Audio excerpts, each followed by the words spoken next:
This is Bona Rats, I hope you like it. This song is for entertainment purpose only. Para ba to sa langit, ang tamaan huwag magalit. Break it down, yeah, here we are. Bakit ganito ang mga taong bayan na bulag sa katotohanan kung ano ang nangyayari sa ating inang bayan? Bakit nagbulag, bulagan sa katotohanan kahit alam nila ang tiwaling mga opisyalis ay hindi na para sa inang bayan kundi para sa isang tao lamang. Hindi na para sa bayan.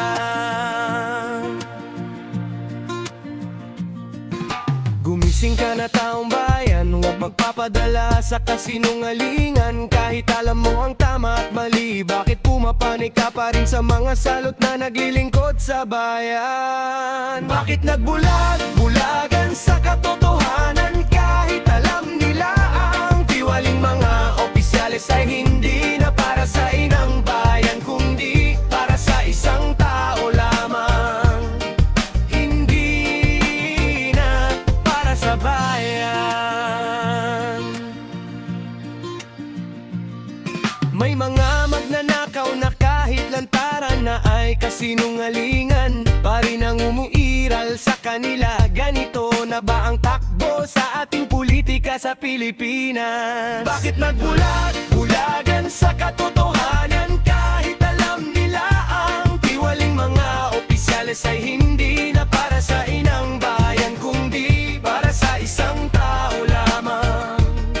Hindi na para sa bayan.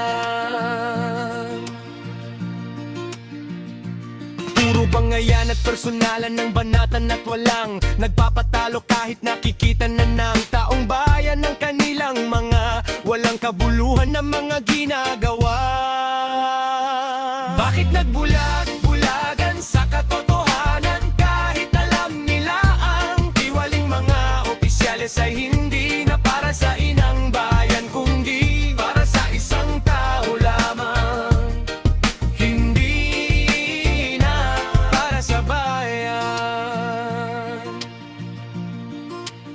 Nakaw dito, nakaw doon, ang pera ng taong bayan ay napunta lang sa walang kabuluhan. Laging nagtatalo at laging namimintang sa kapwa opisyalis sa inuukulan. Bakit nagbulag, bulagan sa katotohanan kahit alam nila ang tiwaling mga opisyalis ay hindi na para sa inang bayan kundi para sa isang tao lamang.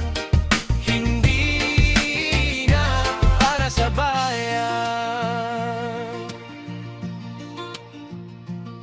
Bakit hindi nagagawa ng mga kabutihan upang makatulong sa taong bayan? Bakit hindi na lang pagtuon ng pansin ng mga mahihirap at tulungan ng mga nangangailangan para may silbi naman kayo sa taong bayan? Bakit nagbulag, bulagan sa katotohanan kahit alam nila ang tiwaling mga opisyalis ay hindi na para sa inang bayan kundi para sa isang tao lamang. Hindi na para sa bayan. Kahit alam na nila na may sala ang kanilang kasama at hinahanap na sa batas, pero kanila pa rin inaaruga. Puro paninira na lang ang bukang bibig nila at hindi na nagsasabi ng tunay na kahulugan kung ano ang nangyayari sa kasalukuyan. Bulagan sa katotohanan kahit alam nila ang tiwaling mga opisyalis ay hindi na para sa inang bayan kundi para sa isang tao lamang. Hindi na para sa bayan. Bansang sinilangan, may pag-asa pa bang magbago? Gising na taong bayan, pula ka man, verde o dilaw, dapat magkaisa tayo para sa patuloy ang kaunlaran ng bagong Pilipinas. Kahit pinaalipusta ka na, wala silang magagawa dahil kasama mo kami at ang taong bayan at Diyos na makapangyarihan. Mabuhay ka bagong Pilipinas.